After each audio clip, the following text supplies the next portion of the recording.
ছাত্র আন্দোলন করছে আমিও পক্ষে, বাট এই পুলিশের সাথে সে প্রত্যেকটা হত্যাকাণ্ডের সাথে বিচার হোক। ছাত্র 200, 300, 400, 500 যা মারা গেছে এটা বিচার হোক। আমরা চাই আমাদের যে সকল সিনিয়ররা স্যার কমান্ড করছে, যারা এগুলা করছে তারা পার পেয়ে গেল। আমি দেখতে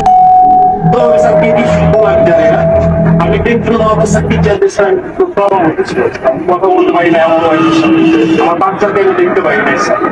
আমি এক প্রকার মানে লুকিয়ে আমি চলে গেছি, এরকম এক পর্যায়ে গেছি স্যার। আমাদের এই যে অনুপদন স্যার, বাহিনী হিসেবে যে পরিচয় দিব আমি পুলিশ, এই পরিচয় দিতে স্যার ভয় লাগে, লজ্জা লাগে স্যার। একটা বাহিনীর ফোর্স হয়ে যে আমি নিজে পরিচয় দিব, আমার নিজের লজ্জা লাগে। আমি একটা ছোট উদাহরণ দিই স্যার, আমি আসার পর যতটুকু দেখছি, এই যে জাতীয় সংসদ নির্বাচন শেষ যে নির্বাচনটা হয়ে গেছে স্যার, এই নির্বাচনে একক যে নির্বাচনটা হয়ে গেছে, পুলিশ কি ব্যবহার করে যে নির্বাচনটা হয়ে গেছে, নির্বাচনে সারা বাংলাদেশে এককভাবে মামলা হচ্ছে। কিছু মামলা গায়েবী মামলা, যে মামলা কোনো ভিত্তি নাই, এই মামলাগুলো আমাদেরকে দিয়ে করাইছে। সাধারণ জনগণ যারা আছে বিএনপি, যারা আছে জামাত, যে কিছু জানেই না, তাদেরকে আমাদের গ্রেফতার করা হয়েছে। জনগণের মধ্যে আমাদের যে শত্রুতা দৈরাত্য সৃষ্টি হয়েছে স্যার, এই সাম্প্রতিক সময়ে একটা বিষয় থেকে আমাদেরকে নির্দেশনা দিচ্ছে যে এলাকায় কোনো বিএনপি যাওয়া থাকতে পারবে, এলাকায় কোনো অন্য ভিন্ন ধর্মাবলম্বী কোনো কিছু থাকতে পারবে না। আমার এসপি স্যারকে তো আর মানুষ জানে না যে আমার এসপি স্যারের কমান্ড ছিল, আমার ডিএজি স্যারের কমান্ড ছিল, এটা তো মানুষ জানে না। মানুষ জানে যে এটা আমি একজন সাব ইন্সপেক্টর, আমি এটা করছি। সন্তোষ নামে একজন সাব ইন্সপেক্টরকে মেরে চুলাই লাগছিল কি সাম্প্রতিক সময় যখন প্রথম আন্দোলন শুরু হলো স্যার, সেই আন্দোলনে একটা গাড়ি ভাঙচুর হয়, সেটা সরকারবাদী একটা মামলা হয়। সেই মামলার আইন ছিল যাকে সাইড লাইনের উপরে অনেক প্যাথেটিক একটা ঘটনা স্যার, আপনারা যে দেখছেন হয়তো স্যার, এখানে আপনাদের বিষয়টাও স্যার এখানে আসছে, আমরা সবাই এটা জানছি। এইরকম স্যার অনেক বিষয় আছে স্যার, আমরা কথা বলার কোনো সুযোগ থাকে না। আমরা চাই স্যার এই বাহিনীটাকে স্যার, এই যে রাজনীতিকরণ, এই রাজনীতিকরণ থেকে আমাদের দাবি দেওয়ার প্রধান যে বিষয়টা, সেটা হচ্ছে আমরা এই রাজনীতিকরণের মধ্যে স্যার থাকতে চাই না। আমাদের স্যার এখানে কর্মবিরতি চলমান আছে স্যার, আমরা কর্মবিরতি নিয়েছি সারা বাংলাদেশে একই অবস্থা স্যার। এখানেও স্যার আমরা যখন প্রথম এখানে আসছি, আমাদের ম্যাক্সিমাম সবাই স্যার সিভিল ছিল, ম্যাক্সিমাম সবাই সিভিল ছিল। আমি জানি না আমার অফিসার ইনচার্জ অফিসার আমাদেরকে সবাইকে মানে যেভাবে হোক না কেন, ফোর্সফুলি হোক না যেভাবে হোক, আমাদের আমি স্যার পোশাক বলে, তার মানে স্যার এরা যে আমি চাকরি করবো না, আমি একটা এডুকেটেড পার্সন স্যার, আমি ফিজিক্সে মাস্টার্স করছি ঢাকা কলেজ থেকে, আমিও স্যার এই যে ছাত্র আন্দোলন করছি আমিও পক্ষে, বাট এই পুলিশের সাথে সে প্রত্যেকটা হত্যাকাণ্ডের সাথে বিচার হোক। ছাত্র 200, 300, 400, 500 যা মারা গেছে এটা বিচার হোক। আমরা চাই আমাদের যে সকল সিনিয়ররা স্যার কমান্ড করছে, যারা এগুলা করছে তারা পার পেয়ে গেল। তারা কিভাবে স্যার পার পেল? আমার এই প্রশ্নটা স্যার আমার থেকে যাচ্ছে, কেন যারা অন্যায় করলো, যারা আমাদেরকে মানুষের কাছে শত্রু হিসেবে দাঁড় করাই দিল, তারা কেন স্যার পালিয়ে গেল? তাদেরকে কেন কেউ আটকালো না স্যার?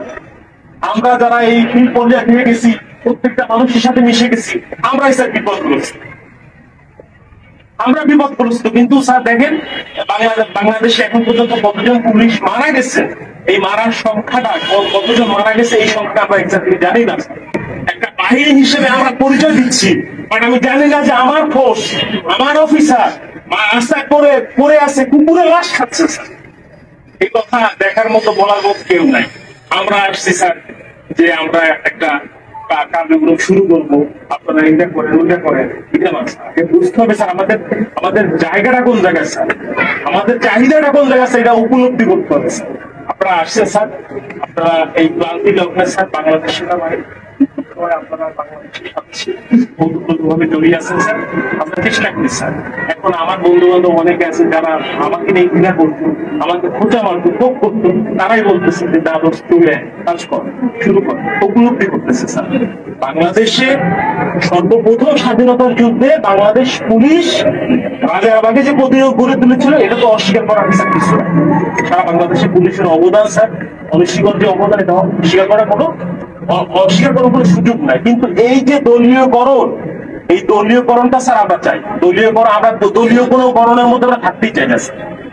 আমাদের প্রধান পয়েন্ট হচ্ছে এইটা, আমরা চাই পুলিশ একটা নিরপেক্ষ স্বচ্ছ বাহিনী হোক। আমরা স্যার মানে আমরা যে এই যে ইউনিফর্মটা পরে রাস্তায় বের হবো, আমাকে অমুক দলের লোক তমুক দলের লোক আমাকে ব্যবহার করবে, আমরা এটা চাই না। আমরা এখান থেকে বের হইতে পারছি। এবং ছাত্র জনতা যারা মারা গেছেন, আমরা বলতেছি যে ঠিক আছে স্বাধীন দেশে দেশ, আমরাও একত্রিত প্রকাশ করি। আমরা কিন্তু পুলিশ কর্মকর্তা দিচ্ছি কেন যে আমাদের পুলিশ মারা গেছে এটা না, আমরা চাচ্ছি যে সারা বাংলাদেশ যেভাবে সংস্কার হচ্ছে, আমাদের বাংলাদেশ পুলিশও ঠিক একই রকম ভাবে সংস্কৃত হয়ে একটা জনগণের পুলিশ হিসেবে আমরা প্রকৃত কাজ করতে হবে স্যার। এরকম ব্যবস্থা যদি হয়, আমরা স্যার রাস্তায় নামবো, আমরা মানুষের জন্য স্যার শপথ গ্রহণ করছি স্যার। অনেক চাকরি ছিল স্যার, করতে পারতাম স্যার, প্রাইমারি স্কুলে চাকরি করতে পারতাম, অন্য জায়গায় চাকরি করতে পারতাম, ব্যাংকে চাকরি করতে পারতাম। প্যাশনের কারণে স্যার এখানে আসছি স্যার। এটা একটা স্বপ্ন স্যার, যে পুলিশে বাংলাদেশ পুলিশে চাকরি করলে মানুষের যে সেবা দেওয়া যায়, এটা একটা স্বপ্ন। বাট এই স্বপ্নগুলা আমাদের নষ্ট করে দিয়ে গেছে আমাদের কিছু বিশেষ ক্যাডার, এটা বলতে তার আপত্তি নাই। আমার স্ত্রী আজকে আমি নিজে লোকায়িত ছিলাম, আমার উপর শেষ ছিল, আমি জানি অনেক বন্ধু বান্ধব বলছি চাকরি থেকে না, রাজনৈতিক মামলা আমার কাছে ছিল স্যার, তার জন্য অনেকে বলছে, অনেক শুভাকাঙ্ক্ষী ছিল বিএনপি জামাতে, তারাও বলছে যে ঠিক আছে সেফটি থাকে। আমি যখন আসছি, আজকে খুলনা থেকে আসছি, গোপনে আসছে, আমার স্যার শেভ করি না, রাস্তায় চেকিং করছে স্যার, পুলিশ কিনা স্যার। এরকম বাংলাদেশ স্যার আমরা চাই না,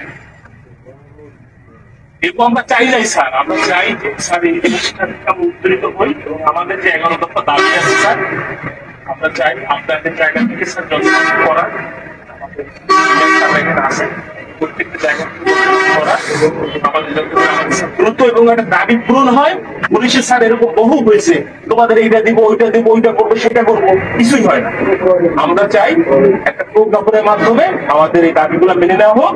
যৌক্তিক দাবিগুলি যদি মনে হয় যারা এখন বর্তমানে উপদেষ্টা পর্যায়ে আছে, অত্যন্ত বিচক্ষণ মানুষ, যদি মনে হয় যারা পুলিশের এই দাবির মধ্যে কোনো জায়গায় ব্যত্যয় আছে, সেটা সংস্কার করে যেটা মনে হয় যে এখানে সমস্যার প্রয়োজন, সংস্কার করে যতটুকু এটা মডিফাই করা যায় করে আমরা চাই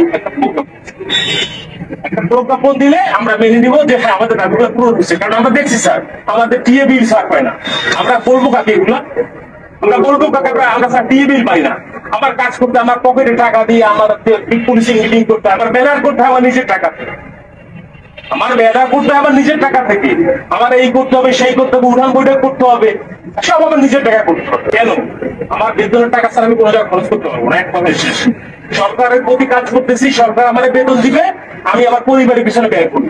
আমি কেন আমার নিজের টাকা দিয়ে আমি ব্যানার করে কেন করতে যাবো? এটার জন্য আমার বাজেট থাকবে না? অবশ্যই বাজেট থাকতে হবে। আমার মাসে প্রথম 10 তারিখের মধ্যে আমার টিএ বিল দিতে হবে। আপনাদের বাহিনী বিচার দেয় কিনা আমি জানি না স্যার। এই সুবিধাগুলো কি আপনাদেরও কি এরকম শুধু কমিটমেন্ট করে কি স্যার আপনাদেরকে রেখে দেয় কিনা আমি জানা নাই স্যার। যথেষ্ট মানে অনারের সাথে বললাম স্যার, কিছু মনে করা দরকার, অনেক বড় কষ্ট স্যার। এখানে যারা আছে সবাই বলছে স্যার আরো কষ্ট। এখানে একটা কর্মবিরতি দিচ্ছে আমার ভাই, একজন কনস্টেবল স্যার কি ক্ষমতা, একজন সাব ইন্সপেক্টর কি ক্ষমতা থাকে স্যার? আমি তো স্যার মানে বোকার স্বর্গে বোকার মতো করে স্যার আমাকে নাঙ্গল আমার ঘাড়ে যেভাবে স্যার দিবে আমি সেভাবে চুষে সাধারণ মানুষ বোঝে না। সাধারণ মানুষের সাথে আমাদের এই যে ফ্রি পর্যায়ে যারা কাজ করে আমাদেরকে